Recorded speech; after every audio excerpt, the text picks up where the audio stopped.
에베소서 5장인데요. 4장에서 언급한 구원받은 자의 행동 규범을 새로운 삶의 양식에 초점을 맞추어서 언급하고 있는 것입니다. 그리스도인의 수평적인 이웃관계를 설명한 것에 이어 여기에서는 수직적인 하나님 관계를 논하고 있고, 특히 5장은 첫 번째 부르심에 합당하게 행하고, 두 번째는 이방인들과 다른 방법으로 행하며, 세 번째는 사랑 가운데서 행하고, 네 번째는 빛 가운데서 행하고, 지혜 있는 자 같이 행한다입니다. 1절과 7절에서 얘기는 사랑 가운데서 행하는 것에 대해서 얘기하는데요. 여기 그러므로가 1절에 나옵니다. 앞서 언급한 내용을 결론 지음과 동시에 새로운 주제를 소개하고 있는데요. 하나님과 올바른 관계를 유지하기 위해서는 하나님을 닮아가야만 하는데, 이를 위해서 6가지 실천적인 방법을 얘기하고 있습니다. 하나님을 본받는 사람이 되십시오 하는데요. 하나님을 본받는 사람이 되어야 할 이유와 근거는 하나님께서 사랑하시는 약속과 빛의 자녀가 되었고, 또 그리스도에게 용서해 주셨기 때문인데요. 하나님을 본받지 않는 자는 그의 용서하시는 은혜와 사랑을 체험하지 못했기 때문입니다. 본받는 사람은 하나님과 비슷한 자, 곧 닮은 자를 의미하는데, 하나님을 본받으려면 그를 닮아가도록 힘써야 한다는 것을 나타내는 것이죠. 사랑 안에서 살아가십시오 라고 2절에는 나오는데, 단지 용서하는 것에 그치지 않고 사랑 안에서 살아감으로써 구체적이고도 적극적으로 하나님을 본받는 자가 되라고 권면하는 것입니다. 그리스도인이 닮아야 할 사랑의 모범은 그리스도 자신이고, 그는 우리를 사랑하시고 우리를 위해 자신을 하나님께 향기로운 예물로, 희생 제물로 내주셨습니다. 예수 그리스도는 타의가 아닌 자의에 의해 십자가에서 우리를 위해 스스로 목숨을 포기하셨다고 갈라디아서 2장 27절에 얘기했죠. 향기로운은 희생 제물의 향기가 하늘로 올라가 하나님께 화해의 수단으로 기꺼이 받아들여졌다음을 나타내는 것입니다. 성적인 부도덕, 이름조차 부르지 마십시오 라고 하는데요.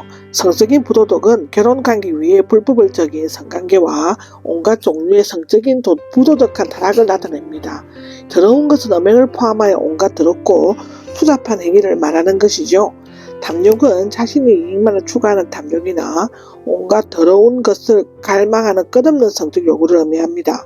이름조차 부르지 마십시오는 강력히 금지하는 표현법으로 앞에 제약된 행위들을 입에 올리거나 이름을 부르는 것조차 부끄럽고 치명적인 범죄 행위임을 강조하는 것입니다. 그 이유는 그런 것들이 성도에게 합당하지 않기 때문이죠.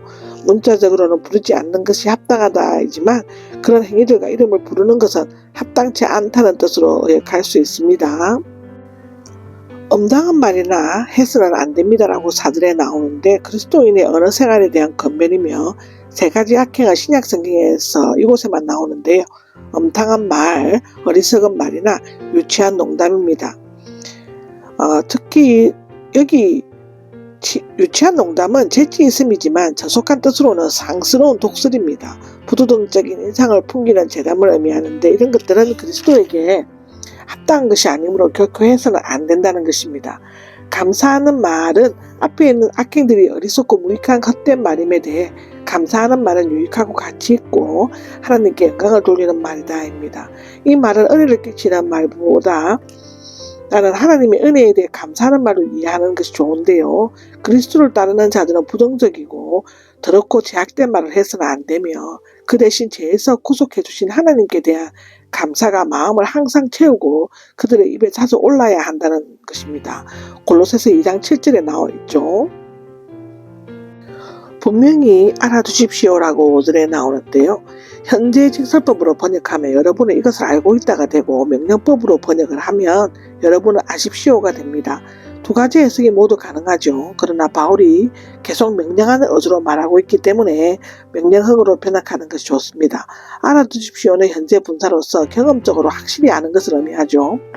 우상을 숭배하는 사람은 성적으로 부도덕하거나 더러운 사람과도 연관되어 있지만 앞에 탐욕스러운 사람과 직접 연관된다고 볼 수 있습니다. 우상 숭배자는 절제할 수 없는 탐욕 때문에 자신을 우상화하고 물질이나 복에 대해 지나친 욕심을 가지고 있습니다. 그리스도와 하나님의 나라, 하나님 앞에 간사가 없으므로 하나님이신 그리스도의 나라 또는 그리스도의 나라고 하나님의 나라로 번역할 수 있지만 본문처럼 번역하는 것이 바람직합니다.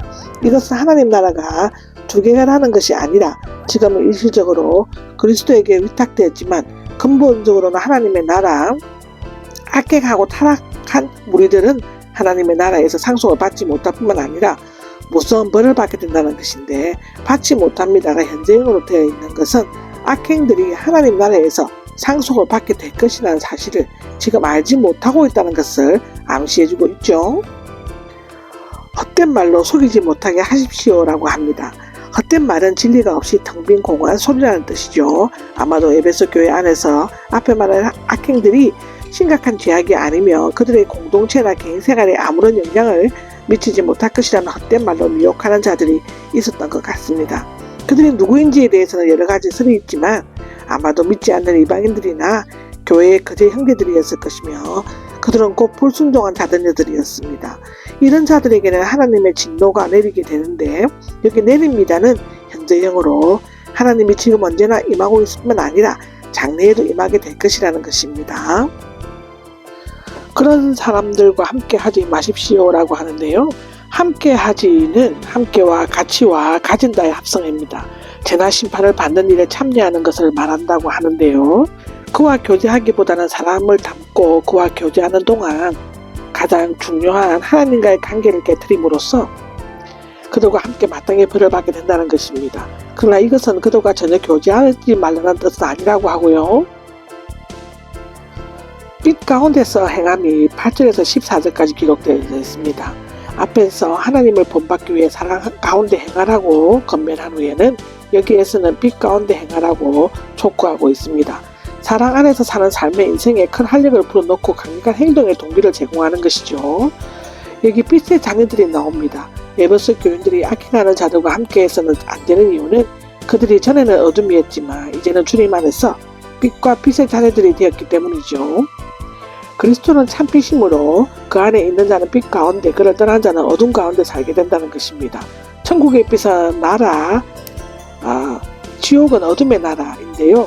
믿는 자는 세상의 빛 되시는 그리스도 안에서 빛과 빛의 자녀가 된다는 것입니다.